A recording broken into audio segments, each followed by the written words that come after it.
You're probably thinking being buried alive is just a horror movie thing, something from Edgar Allan Poe, a Gothic exaggeration.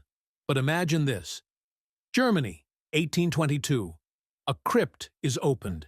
Inside the coffin, the body is twisted. The hands are torn and bloody. The lid is scratched from the inside. He didn't die peacefully. He woke up. And this wasn't an isolated story. There were many like this in Europe and America between the 1600s and 1800s. So many, in fact, that people got really scared. They even gave this fear a name, taphophobia, the fear of being buried alive. What happened next? People started inventing ways to stop this nightmare. Back then, doctors didn't have machines or tests to be sure if someone was dead. No heart monitors, no brain scans, no blood tests. They used simple methods: watching if you breathed, checking your pulse, or if a mirror fogged near your mouth. But many illnesses made people look dead. They didn't move, barely breathed, and looked pale. Diseases like catalepsy, coma, epilepsy, cholera, even cold exposure could make someone appear lifeless. That meant many people were buried alive by mistake. It was more common than you think. The sad truth is that medical knowledge was limited.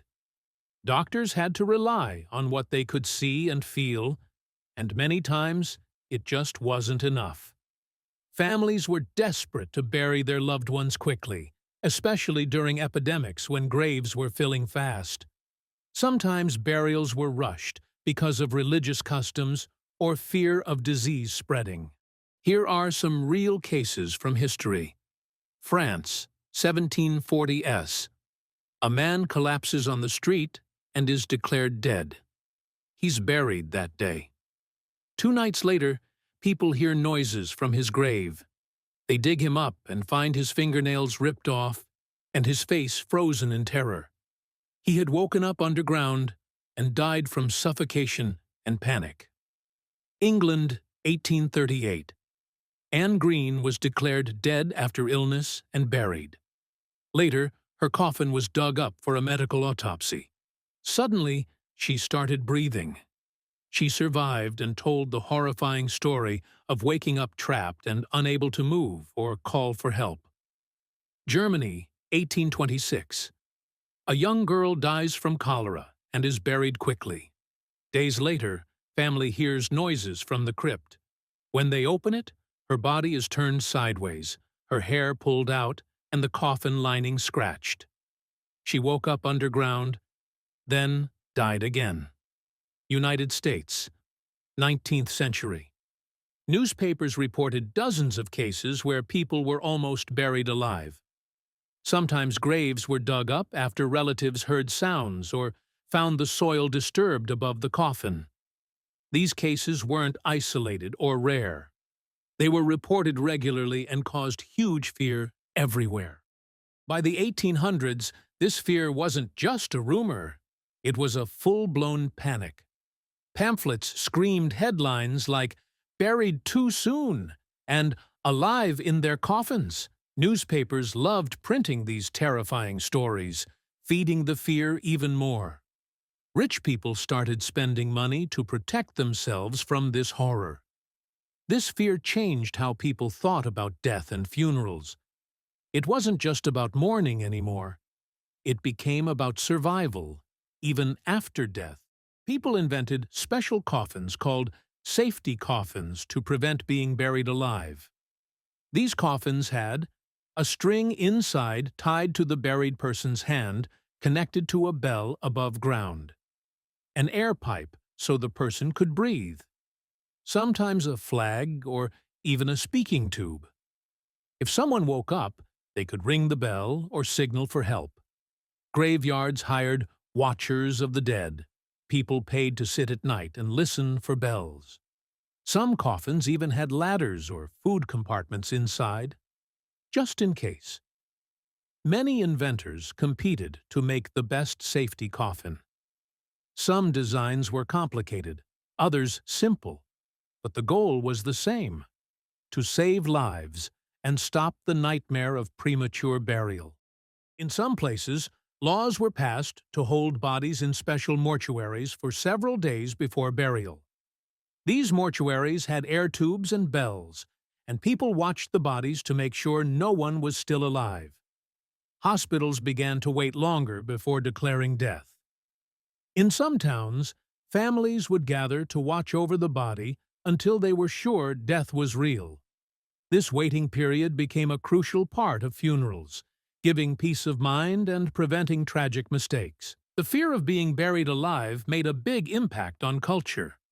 Famous writer Edgar Allan Poe wrote a story called The Premature Burial, about a man terrified of waking up underground.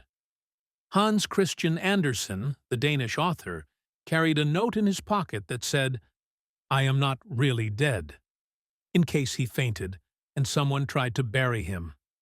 Even Alfred Nobel, the inventor of dynamite and founder of the Nobel Prize, made sure doctors confirmed his death carefully. This fear inspired many stories, poems, and even artworks. It became a symbol of human vulnerability and the unknown mysteries of death. It may sound crazy today, but back then it made sense. Medicine was primitive. Death could come suddenly from infections, accidents, or illness. People wanted some control over death, the one thing no one could control. So they built coffins that could save them. They hired watchers and waited before burial.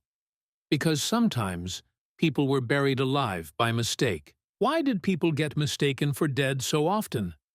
Some diseases slow down your heart rate and breathing so much it's almost invisible. Catalepsy, for example, is a condition where a person's body becomes stiff and rigid, almost like a statue, and they don't respond to pain or touch.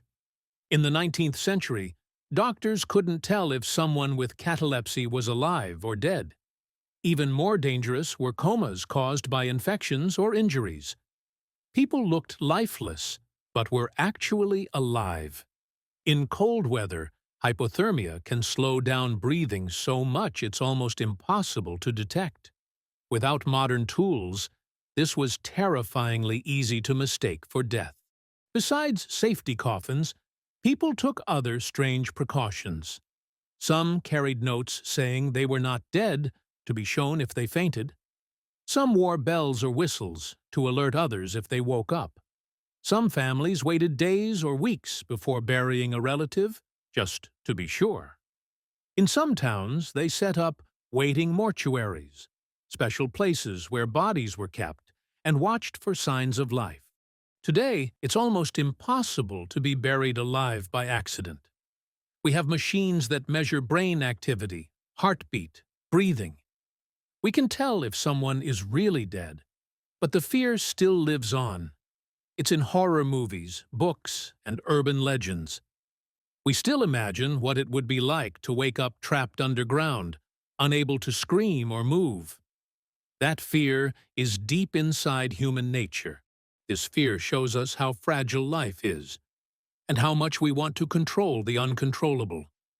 It reminds us how far medicine has come, and it teaches us empathy, to imagine what it must have felt like for those people, trapped between life and death, alone in the dark. So next time you hear a story about someone buried alive, or see an old grave with a bell, remember, this wasn't just a myth.